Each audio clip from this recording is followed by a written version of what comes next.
Hello guys, Assalamu alaikum. This video is about the incident which recently took place in Murree. That's how it started.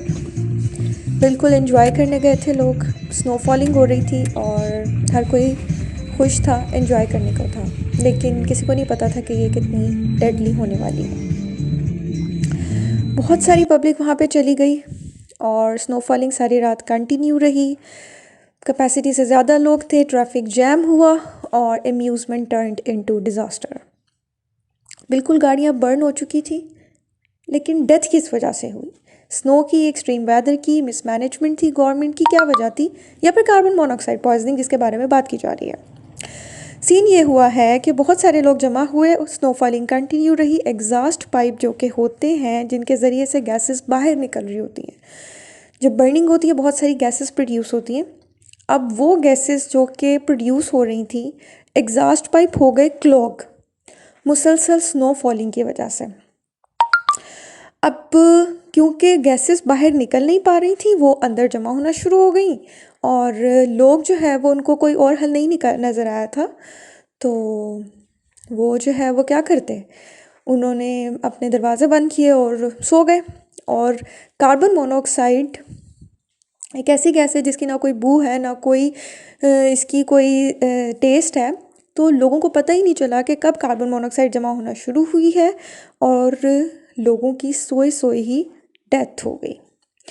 तो ये बात हमेशा ध्यान में रखनी चाहिए जब भी आप ऐसी जगहों पे ट्रैवल करें कि अगर कभी खुदा न खास्ता ऐसा इंसिडेंट हो जाए और बरी हो जाए आप स्नो के अंदर ड्यू टू सम रीज़न, तो be aware of this fact that ये जो हमारे पास बहुत सारी गैसेस प्रोड्यूस हो रही हैं, इनको निकलने के लिए चाहिए जगह। अब कार्बन मोनोऑक्साइड 200 गुना ज़्यादा एफिनिटी है उसकी ऑक्सीजन की निस्बत बाइंड करने की विद दी हीमोग्लोबिन। अब उसने बाइंड किया और सिम्टम्स प्रोड्यूस होना शुरू हो जाते हैं। वैसे 2 घंटे चाहिए होते हैं, लेकिन अगर बहुत ज़्यादा इसकी कंसंट्रेशन हो जाए तो 5 मिनट के अंदर भी डेथ हो सकती है। माइल्ड, मॉडरेट, स्वेयर 3 तरह की टाइप्स होती हैं और हेडिक से, टायर्डनेस से, कानों में आवाज़ आने से, इस तरह से ये सिम्टम स्टार्ट होते हैं। हो सकता है कि लोगों ने दरवाजे खोल कर बाहर निकलने की कोशिश की हो, लेकिन क्योंकि इतनी ज़्यादा स्नो फॉलिंग हो चुकी थी, they were unable to get out of it. तो इस तरह के इंसिडेंट्स को किस तरह से हम लोग प्रिवेंट कर सकते हैं? सबसे पहले तो मैनेजमेंट को अपने आप को इम्प्रूव करना चाहिए कि जब कभी इस तरह की एक्सट्रीम वेदर कंडीशंस हो, रेड अलर्ट्स गिनने के साथ साथ और भी बहुत सारे काम करें। कार्बन मोनोऑक्साइड डिटेक्टर्स लगाएं अपनी गाड़ियों के अंदर और ख़ासतौर पे गैराजेस में, हाउसेस में। कहीं पे भी ट्रैवल करने से पहले वेदर कंडीशंस को चेक करें। कभी भी ऐसी सूरत हाल हो जाए तो कॉल फॉर हेल्प करें। कार्बन मोनोऑक्साइड पॉइजनिंग के बारे में मैं ऑलरेडी डिस्कस कर चुकी हूँ। अल्लाह ताला से दुआ मांगते रहें और अपनी अम्यूज़मेंट को अम्यूज़मेंट ही अल्लाह ताला हमारी बनाए और डिज़ास्टर में टर्न आउट ना करें।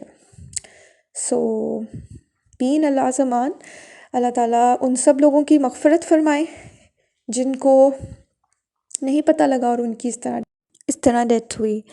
जब कभी भी ऐसा इंसिडेंट हो, अपनी गाड़ी को हिलाते रहें, आगे पीछे करते रहें, टायर बिल्कुल सीधे रखें और जागते रहें। बाहर निकल के स्नो जितनी पड़ी हो कोशिश करें उसको साफ़ करते रहें, रास्ता थोड़ा बहुत साफ़ जितना आप कर सकते हैं, as much as you can do. These simple steps can save your life.